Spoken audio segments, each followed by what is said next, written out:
Haleluya, puji Tuhan, salam sejahtera dalam kasih Tuhan kita Yesus Kristus. Bapak, Ibu, Saudara, keluarga besar GPDI LSAD Magelang dimanapun berada. Puji Tuhan, kita akan belajar bersama-sama merenungkan firman Tuhan yang saya beri judul yaitu Mati dan Bangkit Bersama Kristus. Mati dan Bangkit Bersama Kristus. Kita melihat bersama-sama firman Tuhan di dalam Roma pasalnya yang ke-6. Roma 6 ayat 1 sampai ayatnya yang ke-14. Bapak Ibu dapat membacanya satu persatu ayat ini di rumah. Namun saat ini saya akan membacakan ayatnya yang ke-15. Demikian bunyi firman Tuhan. Maaf, ayat 5. Roma 6 ayat 5.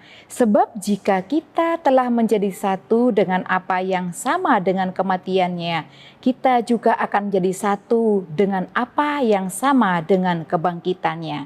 Mati dan bangkit bersama Kristus. Itu judul renungan kita saat ini. Puji Tuhan Bapak Ibu Saudara, kalau kita kembali melihat pada ayatnya yang pertama, di sana ada pemahaman-pemahaman yang terjadi ya. Kita baca saja ayat yang pertama. Jika demikian, apakah yang hendak kita katakan? Bolehkah kita bertekun dalam dosa supaya semakin bertambah kasih karunia itu? Banyak orang Kristen yang menyalahartikan kasih karunia Tuhan. Ya, mereka menganggap bahwa dengan kasih karunia Tuhan yang melimpah, orang dapat berbuat dosa dan memiliki prinsip dengan berkata, ketika saya melakukan dosa, saya akan meminta ampun kepada Tuhan dan pasti Tuhan mengampuninya. Seringkali prinsip itu ada kepada kehidupan orang-orang Kristen. Namun tidak demikian Bapak Ibu.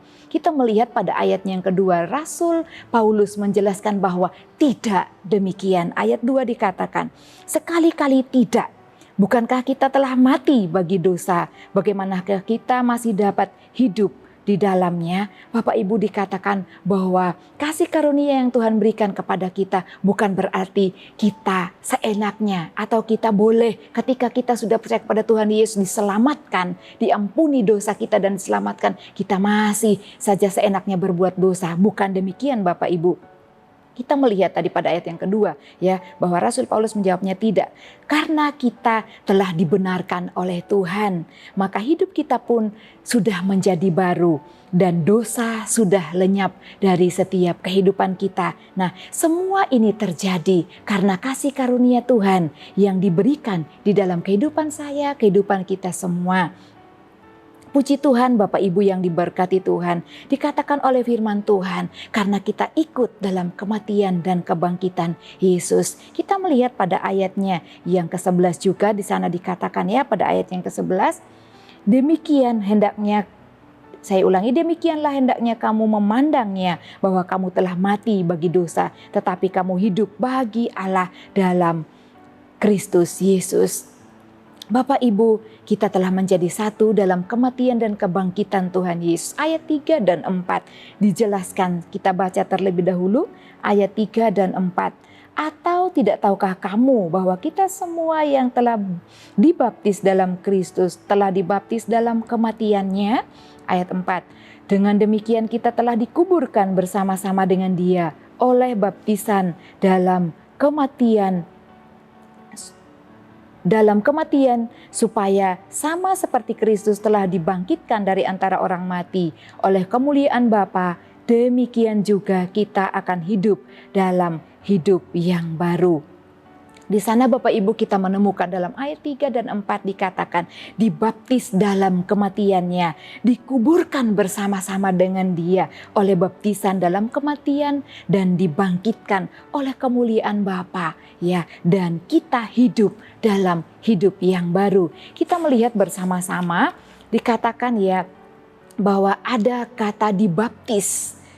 Orang percaya dan lahir baru dibaptis dalam Roh Kudus Bapak Ibu. Jadi ketika kita percaya kepada Tuhan Yesus sebagai Tuhan dan Juru Selamat kita, ya, kita dibaptis oleh Roh. Artinya kita diberi Roh, yaitu Roh Allah berdiam di dalam kehidupan kita.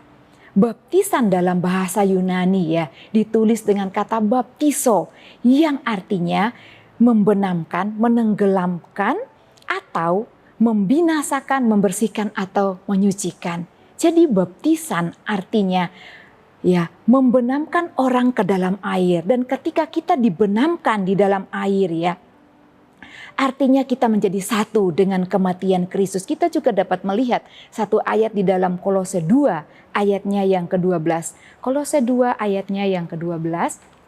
Karena dengan Dia kamu dikuburkan dalam baptisan dan di dalam Dia kamu turut dibangkitkan juga oleh kepercayaanmu kepada kerja kuasa Allah yang telah membangkitkan Dia dari orang mati. Puji Tuhan Bapak Ibu, ketika kita dibenamkan di dalam air ya. Saya tadi sudah menjelaskan bahwa ketika kita percaya kita dibaptis dalam roh. Ya, roh Allah. Ketika kita percaya kepada Tuhan, kita memberi diri kita dibaptis, yaitu baptisan air ya. Baptisan air.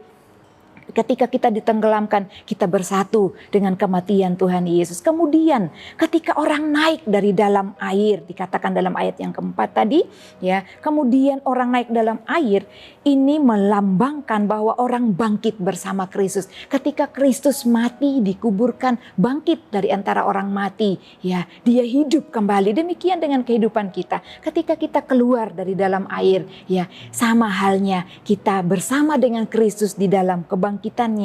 Dan dikatakan pada ayat yang keempat, sebagai ciptaan baru dibangkitkan dalam kemuliaan Bapa dan sebagai ciptaan yang baru. Artinya Bapak Ibu, ketika saya dan kita semua memberi diri ya, siap untuk dibaptis air. Di sana kita mengalami suatu hal, yaitu penyesalan dosa, penyesalan atas setiap kesalahan-kesalahan yang kita lakukan di hari-hari yang kita sudah lalui. Dan kita punya komitmen ketika kita ada di dalam Kristus, kita sudah menjadi ciptaan baru dan kita meninggalkan dosa-dosa kehidupan lama kita. Puji Tuhan, di dalam Roma 8 ayat 11 Bapak Ibu dapat membacanya di rumah. Di sana menjelaskan bahwa kita bersama-sama dalam kematian dan kebangkitan Tuhan Yesus Kristus. Kita baca 2 Korintus 5 ayat 17.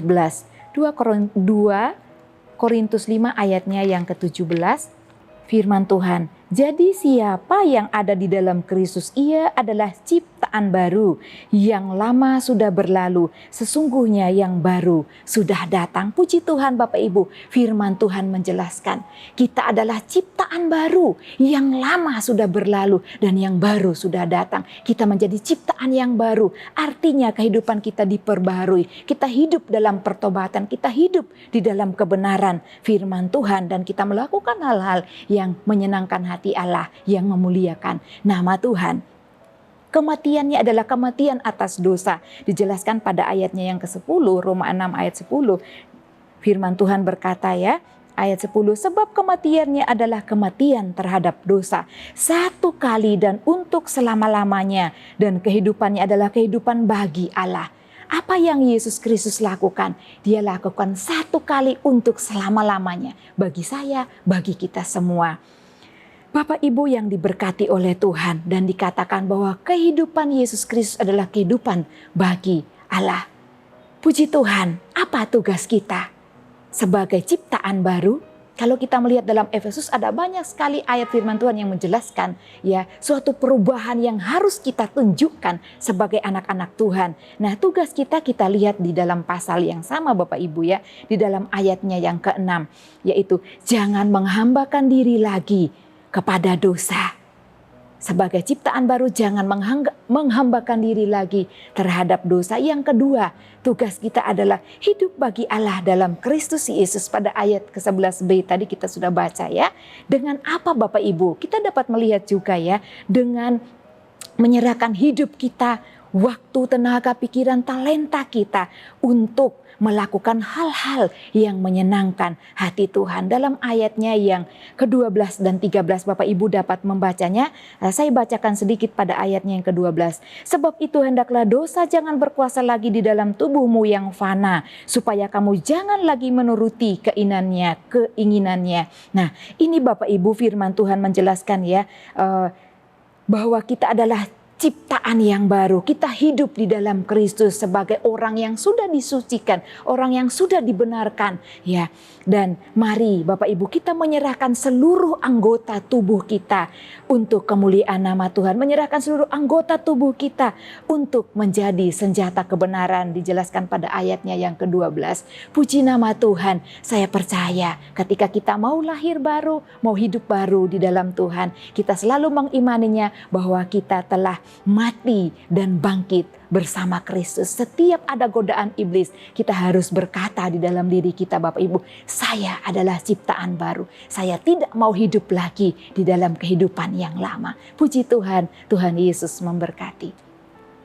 Haleluya.